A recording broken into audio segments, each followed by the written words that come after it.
La central nuclear de Nine Mile Point comienza la producción de hidrógeno limpio. El proyecto, que generará hidrógeno para los usos internos de la planta, pretende demostrar la viabilidad de producir este gas a partir de energía atómica. Hoy, precisamente, hablaremos sobre esta posibilidad. Yo soy Bryce Armiño. Y yo soy Javier Pollos. Bienvenidos al podcast del hidrógeno, un espacio de Atlanti, donde te ayudamos a desarrollar proyectos de hidrógeno renovable, prestando servicios de consultoría, ingeniería, preparación de ayudas y formación. ¡Empezamos!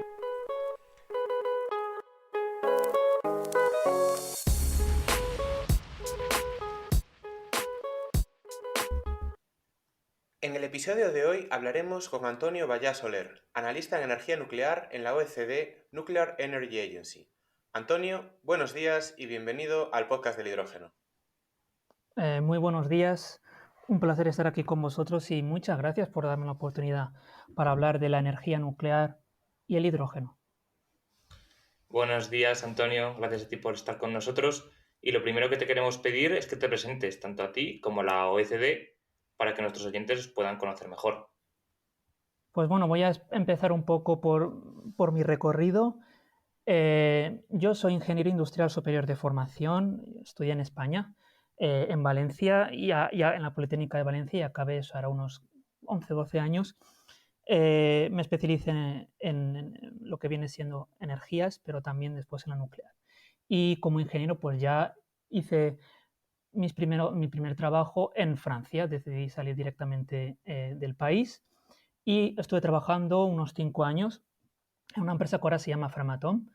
Y después, pues me empecé a interesar por aspectos que no eran básicamente técnicos, sino más bien, digamos, económicos o de administración de empresas. Entonces hice una formación de administración de empresas en la Sorbona y después ya empecé a moverme en el mundo de analista, que es donde estoy ahora en la OCDE Nuclear Energy Agency desde hace casi 5 años.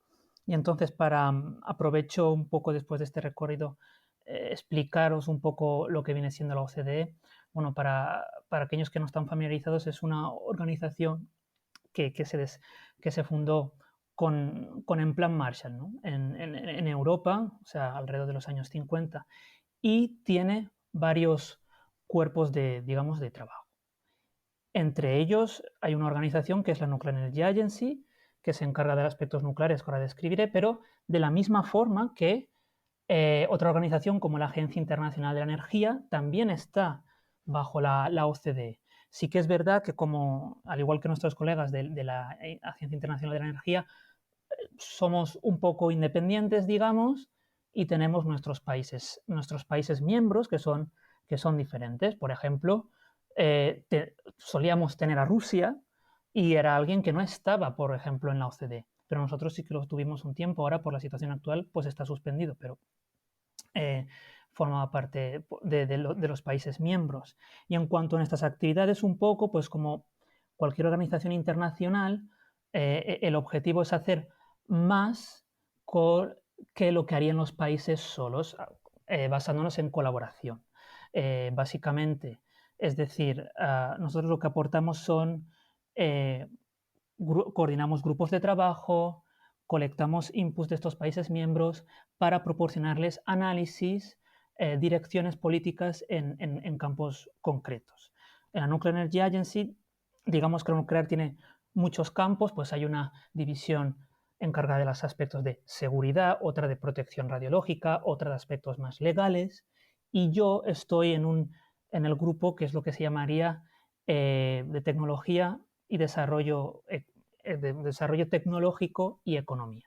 Y es en esta división donde hacemos un poco, y ya es mi trabajo en sí, que voy a describir ahora qué hago, es sencillamente lo dividiría en 3 aspectos, más o menos un 30% o un 20% es administrativo, el resto es básicamente análisis y también lo que queda es gestión de grupos de expertos. Y lo que hacemos en el análisis básicamente es esto, es gestionar, es diseñar políticas, hacer análisis sobre temas específicos, incluye el hidrógeno del que vamos a hablar hoy, pero también están los pequeños reactores modulares, la viabilidad técnica o económica de prolongar las centrales más allá de 40 años, el coste de construir nuevas centrales y todos estos aspectos que a aquellos países que les interesa, pues que quieren saber más y quieren aprender de otros. Y nosotros pues proporcionamos esa infraestructura. Esto es un poco el resumen de lo que hago hoy y de la OCDE, la Nuclear Energy Agency. Muchas gracias, Antonio, por ese resumen tan bien explicado. Y para comenzar, si te parece, empezamos por un documento que publicasteis hace poco, en el que participaste, que se titula The Role of Nuclear Power in the Hydrogen Economy, Cost and Competitiveness. ¿Nos puedes hablar un poco más de él? Además, este documento, seguro que si alguno de nuestros oyentes tiene alguna duda después de este podcast, puede bucear ahí, que es abierto, y puede encontrar información muy interesante. Pues gracias por comentar esta publicación. Sí, salió, si no me equivoco, fue en septiembre del año pasado, 1 año y medio básicamente de trabajo. Cómo surge es básicamente la forma en la que funcionamos nosotros tenemos un comité que nos dice, que nos dicta un poco, es como nuestro cliente, nos dicta un poco lo que tenemos que hacer y estaban interesados en saber, bueno, pues qué papel podía jugar la nuclear en esta economía del hidrógeno. Evidentemente nosotros como cuerpo técnico empezamos a pensarlo, a diseñar esta publicación y claramente no veíamos el papel de la nuclear en la economía de hidrógeno estaba claro. Entonces dijimos, bueno, en vez de salir con la opción de pues que el hidrógeno es como un cuchillo suizo que solucionará todo y la nuclear pues dijimos, bueno, vamos a ser prudentes, nosotros también tenemos nuestras dudas sobre la economía del hidrógeno, vamos a intentar analizar, a decidir también el horizonte de tiempos en el que queremos trabajar en esta publicación y a partir de ahí nos lanzamos y vamos a ver si resulta que la nuclear puede tener sentido o no. Entonces, también nuestro punto de partida fue básicamente la escala del desafío. Es decir, si hoy se producen en el mundo 90 millones de toneladas de hidrógeno, esto es lo que producimos hoy. Si hoy lo quisiéramos descarbonizar, se necesitarían alrededor de unos 4.500 teravatios hora. Y si haces los cálculos, esto es 1,5 veces la electricidad que se consume en Europa hoy. Es decir, que ya no solo tienes que descarbonizar Europa, pero necesitas construir una Europa y media aparte solo para hidrógeno. Entonces nos dijimos, bueno, de entrada seguro que en esta escala hay hueco para nuclear. Y entonces desde este punto de partida empezamos. Hay una parte que es básicamente un análisis puramente de la demanda, en la que, bueno, analizando un poco la literatura, vimos que decidimos centrarnos en un horizonte 2035, donde habría esencialmente electrólisis de tipo PEM, baja temperatura, y sobre todo una demanda focalizada en producir hidrógeno a gran escala para descarbonizar la demanda actual y aplicaciones industriales. Abandonamos esta utilidad, digamos, de hidrógeno como para complementar un poco a las renovables, un poco de backup, que para nosotros veíamos más allá un horizonte 2050. Y basados en este horizonte y en estas hipótesis, pues ya empezamos a analizar los costes y la competitividad. Y lo único que hicimos fue lo típico que se puede hacer, que es calcular el coste levelizado del hidrógeno, coste de producción del hidrógeno, con unas hipótesis de costes de electrolizadores y de costes de electricidad asociados. Y lo hicimos, pues eso, lo comparamos para un reactor actual ya amortizado, uno nuevo, la solar, con distintos recursos, lo que podría ser la solar en España, que no es lo mismo que la solar en otros países de Europa. Todo lo que viene siendo la eólica, onshore, offshore, etc. Y quisimos añadir un poco un análisis sistémico, que es algo que nos caracteriza un poco en la agencia y que tenemos hace años que hemos desarrollado esta metodología, un poco de decir, bueno, no solo están los costes de producción, también están los costes de infraestructura, de transporte y de almacenamiento. Es que esto puede influir, sí, ¿en qué medida? bueno, vamos a hablarlo hoy, pero bueno, no es algo que sea un game changer estos costes de almacenamiento y de transporte, pero dada la escala de la demanda, cómo tiene que aumentar, nos dijimos que eficiencias en infraestructura, aunque sean muy, muy bajas, quieras o no, ahorraría mucho dinero a nivel mundial y a lo mejor la nuclear Sí. podría ayudar a eso. Y esto es un poco más o menos el enfoque y después ya, pues como siempre, en la publicación hacemos algunas recomendaciones y doy 3 fundamentales y ya con esto acabo un poco el recorrido de la publicación y es sencillamente para aquellos países que quieren apostar por las soluciones de producir eh, hidrógeno con nuclear, pues hay unos proyectos piloto, tienen que acelerar los máximos posibles para apoyar ese despliegue a gran escala. Después proponemos integrar este enfoque de la cadena de valor que he mencionado, integrar también los costes de transporte y de almacenamiento en la fase de decisión y sobre todo abandonar un poco la cromática del hidrógeno, sobre todo por la escala. Es muy sencillo, pero te vas a restringir, es como decir, te vas a tirar una bala en el pie. O sea, si necesitas Sí. producir unas cantidades enormes, porque de entrada te restringes a lo mejor alguna solución de entrada. Pues eso es un Antonio, poco la idea. estabas comentando ahora, ¿no? Que os fijabais Sí, ese horizonte 2035 sí. con la PEM como principal tecnología. Mm, Claro, yo te escucho hablar y pienso, a ver, la energía nuclear generalmente tiene unos costes altos, ¿no? La mm. electricidad, salvo que sea, digamos, que alargas esa vida útil, como mencionabas al principio.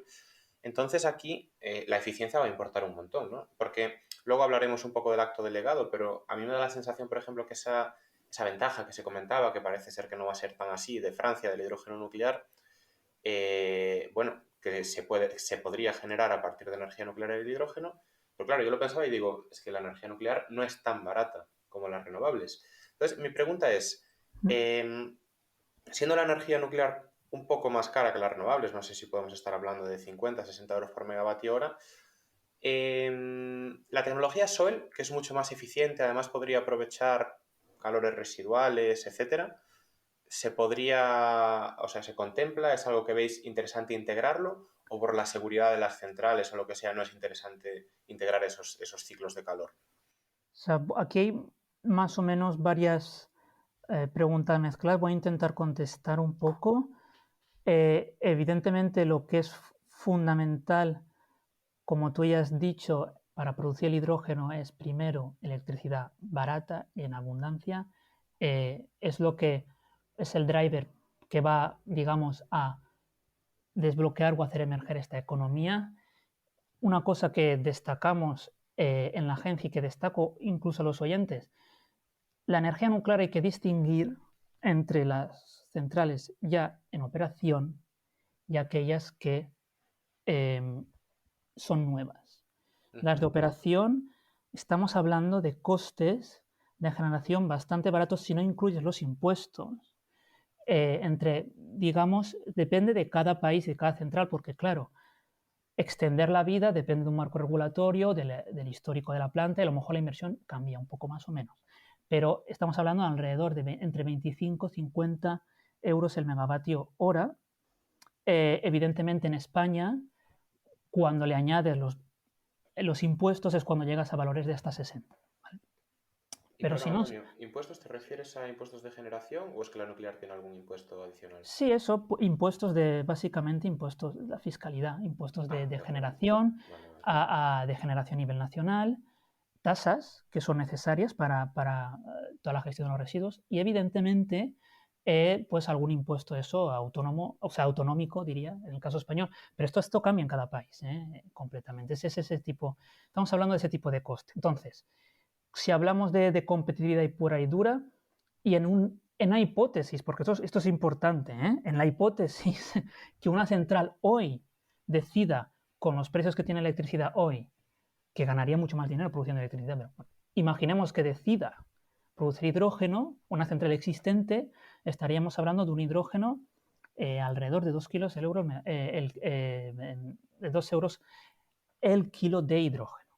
aproximadamente $, bueno, el cambio más o menos parecido hoy en día.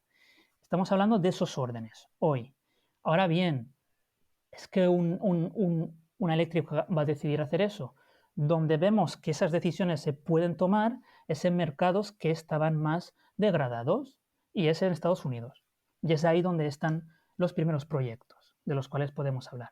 En cuanto a la electrólisis que estás mencionando, sólida SOEC, evidentemente hay oportunidades. ¿Por qué? Porque la energía nuclear es una de las pocas que te puede producir calor y electricidad baja en carbono. Entonces, hay una eficiencia directa que viene del simple hecho de poder utilizar ese calor.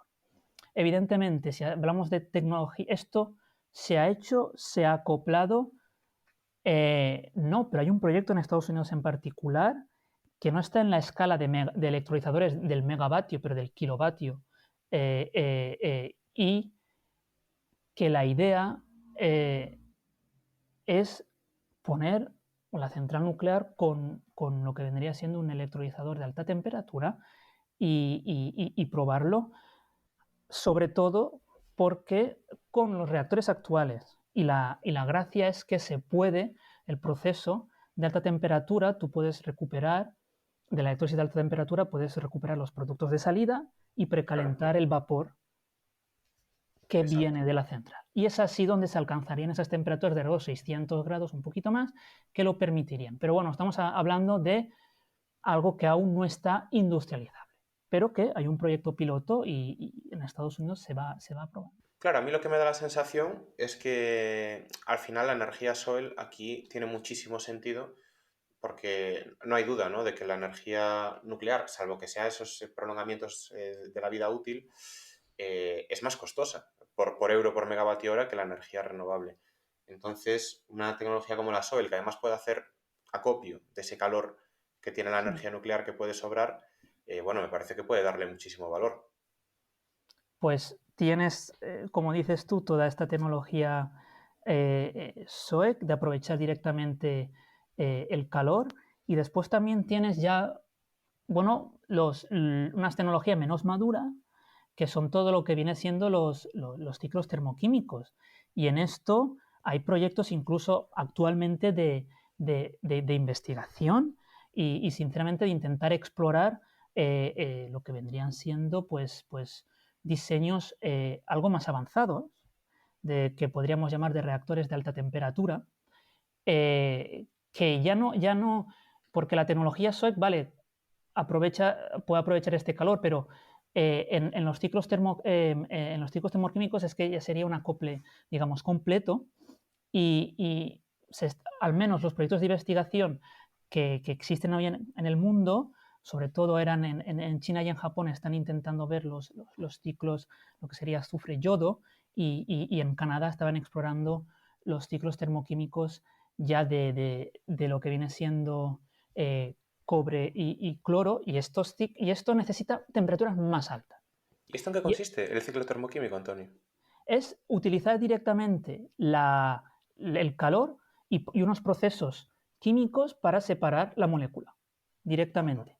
Pero para eso necesitas temperaturas elevadas que hoy no se pueden alcanzar con los reactores actuales. Y por eso son visiones que se intentan acoplar a reactores que se llaman de alta temperatura y que, si queréis, podemos describir, pero que hay algunos que ya están incluso en operación en China, y que ya se han operado incluso a escala un poco en el pasado. Evidentemente esto abre nuevas oportunidades, pero no estamos hablando del mismo nivel de madurez tecnológica que la electrólisis PEM, o que la electrólisis incluso digamos ya de alta temperatura. Y hay que saber que en el momento en el que nos movemos a procesos termoquímicos que pues cooperan, necesitan 900 grados, casi estamos en un régimen donde es difícil de operar, materiales, ya podéis ver cómo hay un desafío técnico asociado a esto. Y es por eso que no vemos nosotros que esto esté maduro más allá de 2030. Es un poco... O sea, a partir de 2030 estas nuevas tecnologías, digamos, sí que podrán encontrar más sinergias con el tema del hidrógeno. O sea, sí podrían encontrar, básicamente os comento, por ejemplo, un proyecto que se está probando en Japón, ¿no? Este reactor se llama el HTTR y es un reactor de investigación de alta temperatura. Ya ha conseguido alcanzar temperaturas puntualmente durante unas cuantas horas de 950 grados. Claro, este reactor después del accidente de Fukushima se paró y después lo consiguieron arrancar otra vez en 2021. Y entonces la idea, o al menos la ruta de innovación que ellos tenían era, primero, probar este reactor a alta temperatura y hacer investigación en paralelo sobre todos los procesos termoquímicos, sobre todo del azufre y yodo que querían explorar, y en algún momento dado acoplar las dos instalaciones. Porque claro, esto aún no se ha probado. Eso es un poco la sinergia que se quiere explorar. Es verdad, y esto ya son investigadores del Idaho National Lab en Estados Unidos, que están haciendo investigación, que es un poco una visión, ¿vale? Una visión idealista o una visión potencial de lo que podría ser lo que ellos llaman un sistema híbrido, ¿vale? En ese sistema híbrido donde tendrías todas esas sinergias, en el que podrías tener, ¿por qué no?, una central nuclear que te proporciona calor, electricidad, que responde a esos cambios de uno u otro en función de señales de precio, en función de la demanda, y que es más flexible y que al final no solo mejora la economía de la central en sí, porque finalmente la central nuclear, cuando pueda ganar dinero con la electricidad, lo hará producir electricidad, y cuando no, irá al flujo de caja que le vienen del hidrógeno. Pero que al mismo tiempo esto permitiría incluso descarbonizar sectores donde la electricidad no llega. Eso es, evidentemente estamos hablando de una visión, pero que algunos investigadores pues tienen en cuenta, como te decía, para explorar esas sinergias. Y sí, hay proyectos de investigación que intentan al menos desarrollar esto industrialmente. Para repasar un poco y poner un poco el mapa, ¿no? de qué proyectos hay a nivel mundial en el que se está estudiando al menos la producción de hidrógeno con energía nuclear. Has comentado al principio Estados Unidos, has comentado también luego China, por último Japón. No sé si quieres comentar alguno más o... Sí, de los proyectos ahora básicamente como el recorrido es el siguiente. Es Estados Unidos quien va con electrólisis, básicamente los proyectos son de electrólisis PEM, baja temperatura, y un proyecto que os mencionaba de alta temperatura, de electrólisis de alta temperatura, proyectos ya más de, digamos, de estos ciclos termoquímicos más innovadores que se llevan en Japón. Hay también estudios de viabilidad puramente económica de poder acoplar de nuevo lo que vendría siendo la producción de electricidad nuclear de centrales existentes, porque eso ya es lo que he mencionado, donde puede haber a lo mejor cierto nivel de competitividad es con reactores actuales. Después ya está a lo mejor toda la cuestión de produces de coste de oportunidad, hidrógeno o electricidad. Bueno, eso ya es un análisis más, eh, necesita, como estaba diciendo, es un estudio de viabilidad, y es lo que están estudiando un poco en Canadá. También hay algún proyecto en UK con alguna central actual, y estos son así más o menos los países que se están moviendo. ¿Por qué Estados Unidos lleva el leadership en esto? Ya os decía y os comentaba, es porque Estados Unidos, hasta antes de la guerra, y creo que continúa siendo, es un país donde, aunque las centrales nucleares tuvieran esos costes que mencionaba de alrededor $30 el megavatio hora, el gas de quisto era tan abundante que los precios estaban muy bajos. Y era un mercado difícil para nuclear. Entonces es por eso que algunas eléctricas se estaban intentando preguntar si podíamos diversificar los flujos de caja con el hidrógeno. Y es por eso que es un país que lleva un poco el leadership hoy en día. Evidentemente ahora han cambiado un poquito las cosas, y como se está exportando más LNG, es posible que los precios del gas sean un poco más altos. Aún así, y ahora estoy ya comentando políticas, pero con la Inflation Reduction Act hay incentivos tales que ya no solo de ayudas para continuar operando la central, que reciben ahora algunos operadores, pero también de incentivos del estilo de que por cada kilo de hidrógeno yo te doy $3 que te vienen del Estado. Ese incentivo es tan grande que el otro día estaba leyendo que había una eléctrica como Constellation en Estados Unidos que se estaba planteando meter 2.000 millones en inversión, 900 millones para la planta de producción de hidrógeno y 800 millones para aumentar la potencia de sus reactores actuales, lo que se llama una aumentación de potencia en la jerga nuclear, y eso se hace en muchas centrales, y con el objetivo de decir, bueno, pues es que con estas políticas que está dando hoy el gobierno federal en Estados Unidos, es que me conviene producir más electricidad y una parte desviarla a la producción de hidrógeno porque veo flujos de caja a largo plazo. Esto es un poco el análisis que está pasando hoy en Estados Unidos, un poco incentivado también por las políticas. Sí, al final las políticas son clave. Veremos cómo avanza en Europa y si sigue un poco la línea de Estados Unidos. Dejando un poco atrás estos proyectos que comentas, ¿podrías explicar cómo los costes de distribución y transporte entran en la ecuación económica del hidrógeno y el papel de la energía nuclear en la competitividad global? Sí, pues la idea, el análisis que hicimos básicamente, pues, y también se puede encontrar también en la literatura, nos muestra que evidentemente el peso del coste finalmente de una cadena de valor de hidrógeno es la generación, eso no hay ninguna duda. Evidentemente el transporte y lo que viene siendo el almacenamiento también dependerán de un poco de cada caso, pero estamos hablando de que influyen al nivel entre 1 y 2 dólares por kilo de hidrógeno, 2 estando ya a niveles de cuando a lo mejor tienes que transportar el hidrógeno que te viene de Dakar. Entonces, un poco, estamos hablando de a ese nivel.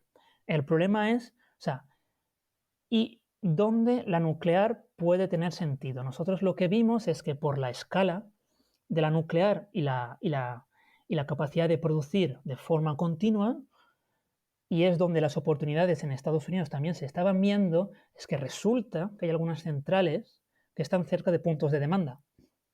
Entonces, esta escala permite limitar mucho lo que vendría siendo el coste de la infraestructura y podría empujar a centralizar si tienes un centro de demanda cercano y hacer lo que se llama los hydrogen hub, aprovechando pues que tienes una central nuclear y un punto de demanda al lado, y esta escala te permitiría hacer un uso más eficiente de la infraestructura actual, no necesitarías tanto almacenamiento, etc. Entonces, esto puede ayudar. Evidentemente, estamos hablando de al margen, pero en una economía de hidrógeno o baja en carbono en la que estamos viendo que según la Agencia Internacional de Energía tenemos que pasar de 90 millones de toneladas hoy a 600, con una infraestructura que irá detrás, cuando hacer ganancias de 1%, 1 o 2, se traducen en mucho dinero. Entonces, la idea es un poco intentar aprovechar estas eficiencias. Y sí que resulta lógico, al menos desde un punto de vista económico, cuando tienes una central nuclear, un punto de demanda cerca y tienes en cuenta en la ecuación los costes de distribución y transporte, de aprovechar la escala de la nuclear para minimizar estos costes de transporte y de distribución. Evidentemente, las configuraciones van a depender mucho de cada cadena de valor, de cada situación y sobre todo de si finalmente si el almacenamiento de hidrógeno está disponible a gran escala y muy barato, no habrá ninguna duda que se hará más con renovables. Eso facilitará las renovables. Pero si no, en alguna configuración eso no aparece, es cuando tiene un poco más sentido de a lo mejor, si resulta que es una central nuclear cerca, de aprovecharla y disminuir esa infraestructura. Y Eso es Antonio, un una poco. pregunta. Sí. La nuclear convencional Sí. Es fácil modularla. Quiero decir, si tú estás trabajando al 90% de capacidad, bajar al 70% es posible. O sea, lo de la modulación es técnicamente posible. Evidentemente tiene unos límites técnicos. No vas a hacerlo a la misma velocidad que se hace entre una central de gas. No vas a Ujú, hacerlo a la misma velocidad, y esto ya es un poco más técnico en la nuclear, cuando estás al principio de ciclo de combustible que al final, ujú. por aspectos que se llaman de márgenes de reactividad que no tienes en el reactor y que no te permiten hacer eso. Pero la gestión de la carga es algo que es técnicamente posible, que se pueden hacer las mejoras necesarias para que una central pueda modular esta carga. Hoy en día la modulación de carga se hace sobre todo en Francia, pero ¿por qué se eligió eso? Y esto ya es donde yo no soy un defensor de la modulación de carga, porque la estructura de costes de una central nuclear obliga a maximizar la producción. No, Es, lo que comento sí, es porque esta idea que estabas tú ahora sacando a relucir, ¿no? El hecho de poder colocalizar plantas de generación de hidrógeno y plantas nucleares le va a dar esa flexibilidad. No a la propia planta nuclear, pero sí a la red. Quiero así decir, es. podríamos jugar a desviar energía a la red y tu electrolizador, pues imagínate, si tú querías hacer un electrolizador de 100 megavatios, lo puedes hacer de 120 y esos 20 megavatios, pues, o la escala que queramos, ¿no? Jugar con ellos a medida que la red lo pueda requerir o no, generando hidrógeno, bien inyectándolo en un hidroducto, una red de gas o almacenándolo, ¿no? Me parece que podría ser una buena sinergia entre ambas tecnologías también, la verdad. No, se puede, y eso me lleva a algo que quería también comentar y que vimos, porque en nuestro estudio estoy de acuerdo contigo que esto puede permitir, como dices tú, eh, evidentemente decía, se puede modular la carga, pero también podemos hacer una configuración, como tú comentas, en la que finalmente puedes tener la electricidad, una parte, o sea, puede ir a la red o si no desviarla, como tú decías, al electrolizador, favoreciendo que al final se esté produciendo todo el rato al 100%, ¿no? Es un poco, esto es lo que tiene sentido. Nosotros lo que vimos también, ese análisis que hacemos nosotros de estudio sistema, ¿no? Una cosa, nosotros intentamos un poco no tratar tan en detalle, o sea, evidentemente el COE, el Levelized Cost of Electricity, es una medida importante y va a seguir siéndolo porque es muy transparente, muy fácil de hacer. Pero intentamos hacer modelos de optimización que te dan un poco el coste del sistema, ¿no? Y en el análisis de este estudio intentamos modelizar una posible configuración que sería la de tener un sistema eléctrico bajo en carbono en el que conectas electrolizadores a la red, ¿no? Y una de Sí. las cosas que vimos que sucedían era que automáticamente en ese sistema las centrales existentes, si por alguna razón tenían un factor de carga un poco más bajo, enseguida la demanda adicional de electricidad que te generaba producir hidrógeno, evidentemente esto dependerá del perfil de producción de hidrógeno. A lo mejor si le impones un perfil de hidrógeno constante, evidentemente es diferente que si le dejas al electrolizador responder a la señal de precios, pero Ujú. veíamos que mejoraba el rendimiento, o sea, mejoraba la disponibilidad de la central nuclear en De la sí. central. Entonces, eso es una sinergia muy, muy clara. Sí, sí que lo es. Y es una sinergia además, en mi opinión, de cara a los mercados, ¿no? Incluso a la integración de renovables en la propia red eléctrica. Vamos a decir que en una zona, bueno, un nodo de la red eléctrica, si Sí, dentro de ese propio nodo tienes una central que está vinculada a plantas de generación de hidrógeno, que de algún modo pues ya has contemplado, ¿no? Durante el diseño de estas plantas que pueden tener cierta modularidad, es algo que va a traer beneficios a todos, yo creo. Ya no solo acoplamiento directo, sino hablo de diseño de algún modo conjunto, ¿no? Teniendo en cuenta que vas a tener una nuclear, que vas a tener muchas renovables. Por ejemplo, me puedo poner en el caso de, bueno, en Cataluña no hay tanta renovable, ¿no? Pero si en Cataluña las hubiera, allí en Asco, pues algún tipo de modularidad gracias a los proyectos de hidrógeno. A mí me parece que es algo que puede traer sí, mucha ventaja. yo puedo comentar un poco los resultados que vimos de la modelización. Evidentemente no hicimos un análisis sofisticado donde podíamos calcular precios nodales, o teníamos distintos nodos, lo que cuando lo optimizas sí que te permite calcular el valor que podría tener, pues a lo mejor un electrolizador en la congestión. Pero lo que sí que veíamos era que que si tú modelizabas el electrolizador flexible, es decir, le dejabas responder a la señal de precio, el sistema no necesitaba tantas baterías. Había una sustitución. Bueno, eso es lo que decía el modelo, pero entre lo que podría siendo necesidad de baterías y electrólisis. O sea, que la electrólisis, lo que estoy diciendo con esto es que la electrólisis daba flexibilidad al sistema. Es un poco lo que quería apuntar.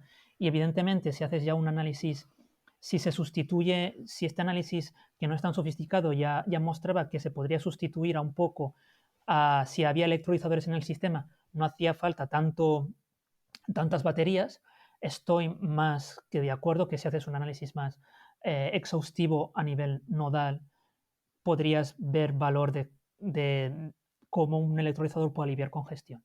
Porque hoy en día hay estudios que dicen que las baterías pueden ayudar a eso. O sea que estoy de acuerdo.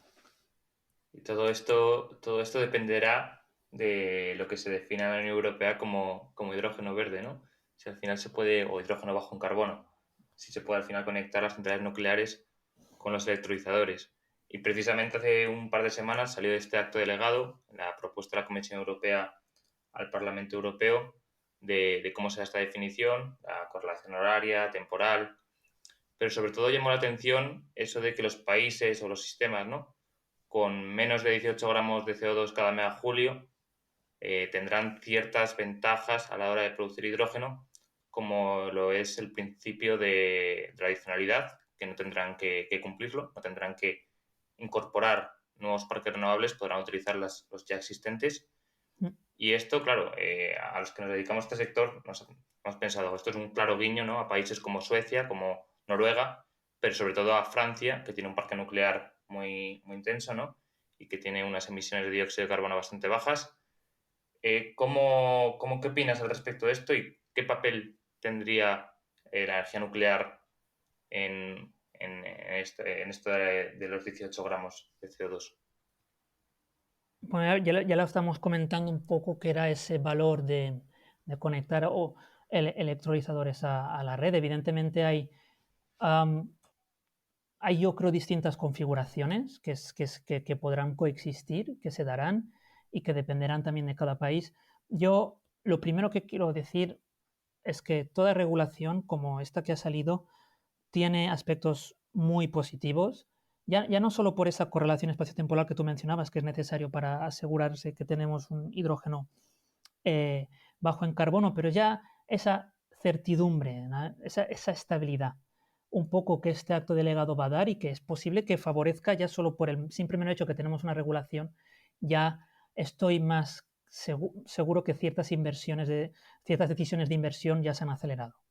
Porque uno de los aspectos que al menos veía yo en los análisis que hacían nuestros colegas de la Agencia Internacional de Energía es que había un desacople entre los proyectos que se querían y los que finalmente había una decisión de inversión. Yo creo que ya este acto delegado ayudará un poco a que se invierta y que estos proyectos que están en el pipeline pues lleguen. En cuanto a la política un poco, bueno, es verdad que una red baja en carbono, en este caso Francia, no requeriría adicionalidad. Tengo que decir que es verdad que no es un regalo. Quiero decir, a estos países aún así, si he interpretado bien el acto delegado, deberían aún aprovisionarse o demostrar que se han aprovisionado o que tienen un PPA con alguna... Es decir, pueden conectarse a la red, pero Con un aún así PPA, correcto. con un PPA. Entonces no es... No, aún así hay que demostrar, pero con un PPA con la instalación renovable actual. Que si Francia decide no instalar más, pues en realidad ves cómo ya esto se limita. Entonces, yo solo quiero lanzar un poco y destacar esta recomendación que te decía de la importancia, o sea, lo de conectarse a la red o de dejar conectarse a la red, si evidentemente la red cumple ciertos requisitos de bajo en carbono, solo es el principio para mí básico de esto, es el mero hecho de que si hay una oportunidad, ¿por qué no la vas a aprovechar? Si hay una escala, o sea, la estrategia europea, si no me equivoco, creo que quieren 20 millones de toneladas a 2030, no lo sé, Sí, 10 importaciones, 10 exacto. dentro de Justo, Europa. sí. Sí. Vale, pues eso ya es una escala, ¿no? Eh, yo dije, bueno, imaginaos, es lo que os decía yo. Una parte del estudio que hemos hecho mostraba que cuando tú conectabas el electrolizador a la red, por ejemplo, una red como la francesa, que tiene un factor de carga estructuralmente bajo, evidentemente hoy tiene unos problemas que le van a impedir que aumente el factor de carga. Vale, pero imaginaos que estructuralmente tiene un factor de carga bajo porque hay una sobrecapacidad, que en realidad es así, antes de que tuviera estos problemas que están encontrando, o sea, que hoy tiene los reactores franceses, ha tenido históricamente factores de carga del 73%, ¿vale? Máximo. 73, cuando normalmente en España estamos hablando del 85, 90 en Estados Unidos. Y esto es porque hay demasiado instalado. Eh, Imagínate que ahora tú conectas electrolizadores y que resulta que consigues pues, mejorar el factor de carga de estas centrales de un 10%. Eso a un cálculo cálculo del punto gordo, pero una regla de 3, básicamente a mí me sale que podían producir solo con esa Francia, conectando electrolizadores a la red, te podría producir un millón de toneladas de hidrógeno, solo aumentando del 70% al 80% la factor de carga de las centrales actuales por el hecho de conectar electrolizadores a la red. Un 1% de esos 10, pues es un 10%, es decir, ya puedes decirte, vale, como estrategia europea, ¿quiero favorecer ese 10% o me da igual? Bueno, pues eso ya cada país y cada estrategia y cada geopolítica asociada, pero creo que entendéis lo que estoy diciendo. Las políticas, a mi parecer, tienen que estar diseñadas para que hoy, al menos a corto plazo, que se alcance esa escala. Y en principio no intentar restringir algunas oportunidades que parecen más o menos evidentes. Es un poco el comentario que quería. No, bueno, yo creo que es un buen aporte, Antonio, porque en muchas ocasiones cuando hablamos, ¿no?, de esa crítica a la energía nuclear, nos imaginamos construyendo más plantas o alargando plantas que ya estén operativas, pero si tú nos dices también que ese factor de carga es bajo y que están desaprovechadas y el hidrógeno podría dar una salida, oye, quizás se torne en algo un poco más interesante, ¿no? Porque además estoy seguro bueno, que los costes también podrían ser incluso más competitivos en caso de, pues, bien red, bien acoplamiento directo. Yo también quería preguntar, Sí, porque nos centramos mucho en Francia, sí. y de hecho se está hablando mucho ahora, ¿no?, de inversiones del hidrógeno hacia Francia. ¿Hay otros países en Europa, o ya si no también en el extranjero, que estén centrándose en desarrollar, pues, una industria nuclear así muy potente para los próximos años? O sea, esto ya me lleva un poco a cómo está evolucionando un poco la energía nuclear en el mundo, ¿eh? Eh, y ya no necesariamente conectado con el hidrógeno. Pero la forma de contestar de forma sencilla, me acojo de nuevo a los pathways y a los cálculos que hacen nuestros colegas de la Agencia Internacional de Energía, que para nosotros son también el referente de nuestros análisis. Estos pathways, evidentemente, y creo que no cabe duda que con los costes de las renovables que tenemos hoy, las renovables van a dominar, ¿vale? En una economía baja en carbono. Aún así, estos pathways ven que la energía nuclear, la capacidad instalada a 2050 se tiene que duplicar en los escenarios más conservativos, lo cual ya es un desafío enorme, ¿eh? Y podemos hablar y me puedes decir que es imposible. Y yo te diría que es difícil.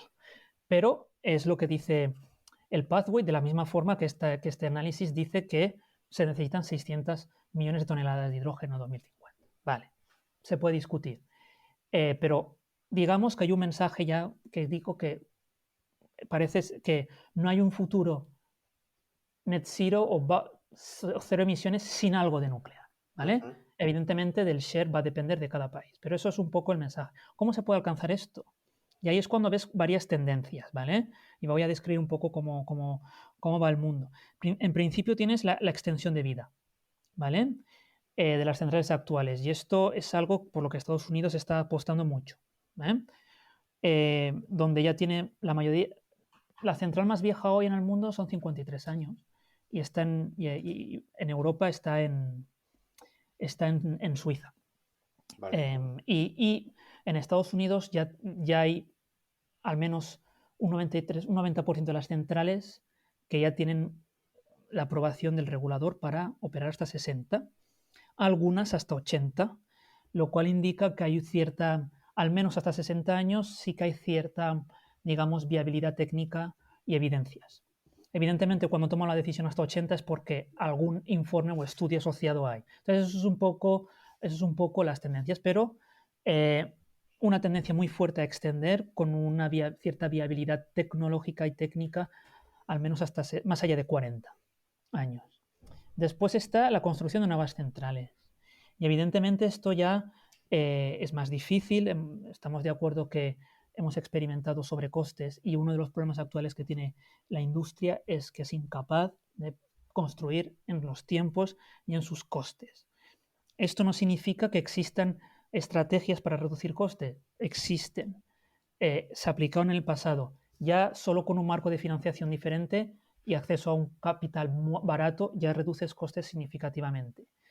Después está la cuestión, ¿es que aún con estas estrategias serán más competitivas que las renovables? Desde un punto de vista del COE, yo diría que no, pero después ya tienes todo el análisis que estaba yo hablando de costes íntegros del sistema y esos análisis ya muestran que tener algo de nuclear sí que, nuclear nuevas construcciones sí que tiene cierto sentido. Insisto, y esto es importante también para los oyentes, cuando hablamos de nuclear es importante diferenciar entre un reactor actual que es más o menos competitivo y el nuevo. La historia es completamente diferente.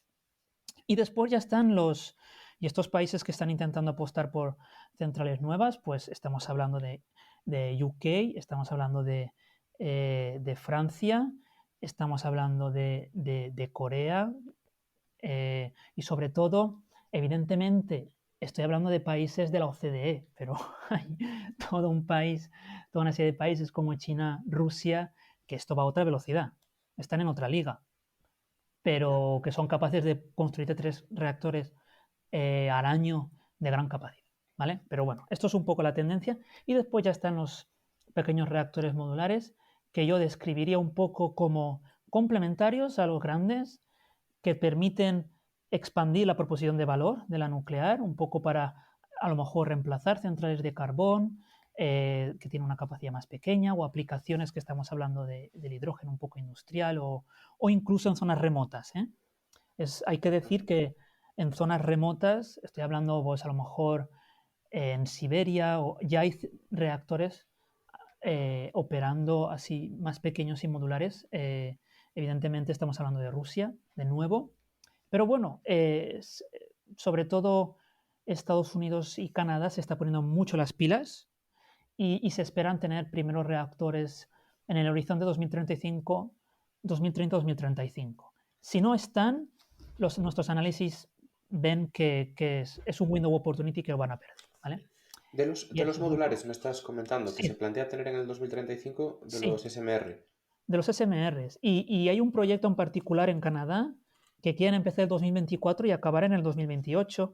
Evidentemente es en la central de Darlington, pero va a ser con un diseño no muy avanzado. Es la tecnología actual, pero a más pequeña escala. Es que la velocidad en esta industria es otra historia, ¿eh? De aquí, claro, a 2035 hay muchas cosas, ¿no? Que pueden Se pueden cambiar. Yo sí cambiar. que lo decíamos antes de la llamada, yo en nuclear no sé gran cosa, lo único que sé es lo que me leí en el libro de operador nuclear. Y hablaba muy bien de los SMR como una parte de la industria del futuro. Y después también mencionaba mucho los reactores de cuarta generación para el aprovechamiento del combustible. Y decía sobre todo que se estaba haciendo en China, ¿no? Aquí en Europa quizás no tanto. O sea, los reactores, los SMRs, vamos a explicarlo bien. O sea, no se encasillan en un enfoque tecnológico en particular. Tú puedes hacer un SMR con un reactor de agua ligera actual, pero también puedes hacer un SMR con un reactor de cuarta. El SMR, digamos, es una estrategia de diseño. Yo decido como una empresa que diseña reactores nucleares de hacerlos adrede pequeños y modulares porque voy a aprovechar una estrategia de construcción completamente diferente, pero bueno, es una ecuación que se tiene que demostrar, ¿vale? Aún no Pero está... esto aún no está, Vale. aún no está desarrollada. Pero esto es un poco lo que prometen. Y evidentemente, en los reactores de cuarta generación sí existen. Hay algunos en China y hay algunos en Rusia. Estamos hablando, pues, son reactores pues, que utilizan otros tipos de combustibles. Los que estaba hablando de alta temperatura son los llamados cuarta generación también, porque operan a temperaturas más elevadas y tienen también unos combustibles un poco diferentes. Si quieres que te diga más o menos, podemos hablar de reactores de cuarta generación, hay muchos diseños, sales fundidas a alta temperatura, refrigerados por sodio, refrigerados por plomo. Bueno, no vamos a hablar de todo eso. Hay diseños, hay algunos SMRs que son de reactores cuarta generación. No tienen la misma madurez tecnológica que los actuales. Estábamos hablando de los de cuarta generación, pero también es muy interesante el tema de la fusión nuclear, que además es la utopía, ¿no? Todo el mundo quiere que llegue la fusión y ya todos los problemas de no renovables se acabarán. ¿Nos puedes contar un poco cómo está avanzando esta parte, el tema de la fusión, y qué relación guarda, si es que guarda, con el hidrógeno? Pues vamos a hablar un poco de fusión. Lo que os voy a decir básicamente, bueno, para la fusión hay varias tecnologías. La idea es que es una tecnología que aún está en fase de investigación y desarrollo, ¿vale? Por ejemplo, todo el mundo conoce un poco el reactor ITER, que es una tecnología que se llamaría de confinamiento magnético, básicamente con flujos magnéticos calentar el plasma como si fuera un microondas y generar un poco las condiciones de la fusión. Este reactor no es es un reactor experimental. Después vas a seguir con el reactor demo y después del demo es cuando vendrá a lo mejor la primera aplicación industrial, solo para poner un poco los tiempos. Después están, también creo que recientemente ha habido algún tipo de hito importante con un tipo de energía de fusión que se llama de confinamiento inercial. Básicamente consiste en tienes un target con el combustible y con unos láseres pues lo calienta. Parece ser que han conseguido pues generar más energía de esa reacción de fusión que toda la energía necesaria para poner en funcionamiento esos láseres. Perfecto, pues eso sigue avanzando.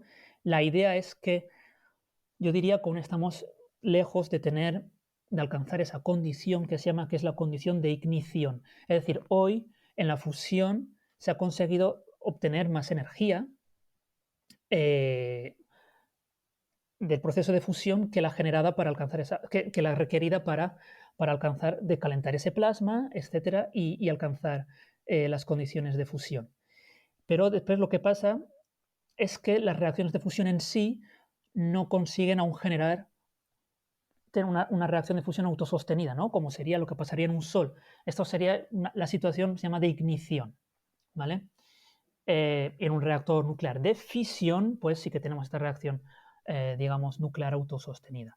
Aún no estamos en la situación de ignición. Eso no impide que cada vez con los nuevos modelos y los avances y las inversiones y la investigación, pues se pueda llegar a alcanzar y que algún día esta tecnología sea viable. Yo, desde mi punto de vista, soy prudente, pero no dejaría de continuar investigando y sí que es verdad que están haciendo progresos importantes recientemente. En cuanto a la conexión, con el hidrógeno yo encuentro dos.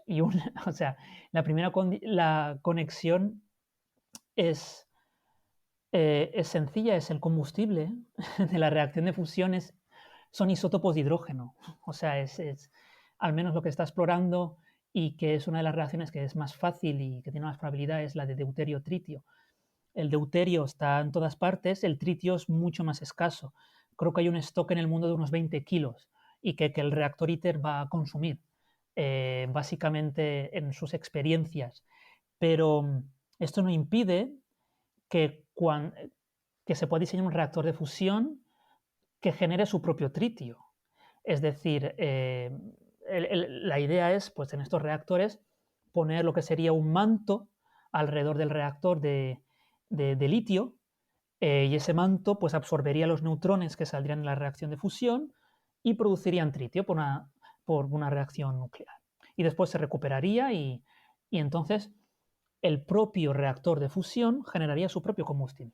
Vamos, que eso está un poco concebido, así que no había problema, pero solo es por decir la conexión que hay con el hidrógeno, que es la del combustible en sí, y bueno, y la otra conexión es un poco más futurista y visionaria, pero yo creo que estáis de acuerdo conmigo que el hidrógeno, la producción de hidrógeno a gran escala es energía eléctrica abundante y barata. Entonces, si llega en algún momento, si en algún momento la fusión llega a industrializarse y llega a generar esta energía, electricidad abundante y barata, pues eh, puede haber una oportunidad de producir hidrógeno barato donde la electricidad no llegue. Y esto podría ser una posible conexión. Pero vamos, que estoy haciendo aquí bola de cristal. Estamos de acuerdo también. Ya, penúltima pregunta, Antonio. Te damos la oportunidad aquí de que des un mensaje a favor de la nuclear. Yo con la nuclear, en general, como ya decía,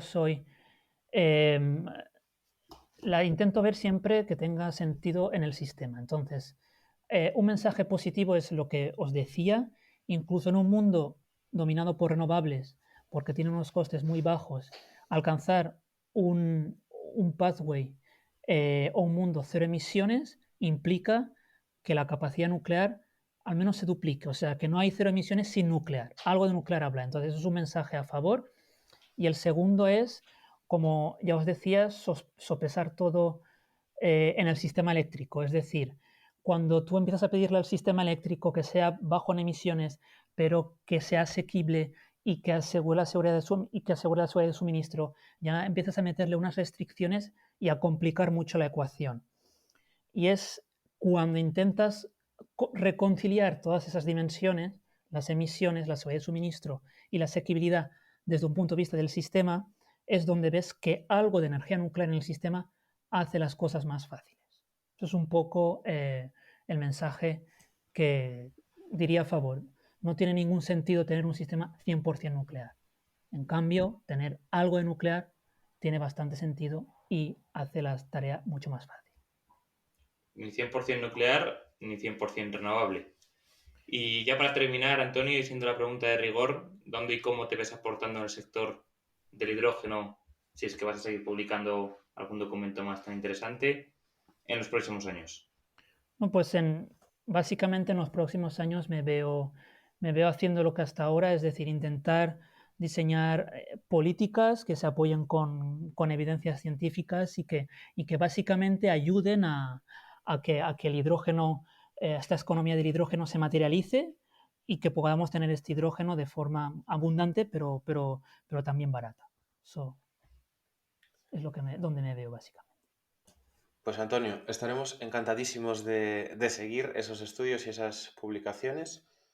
Queremos agradecerte el haber venido, el habernos contado pues estas teorías, estas conclusiones que habéis obtenido, porque yo tengo que confesarte que yo la verdad no soy un gran defensor de la energía nuclear, por lo menos en España. Sí que otros países pues tiene mucho más sentido, ¿no?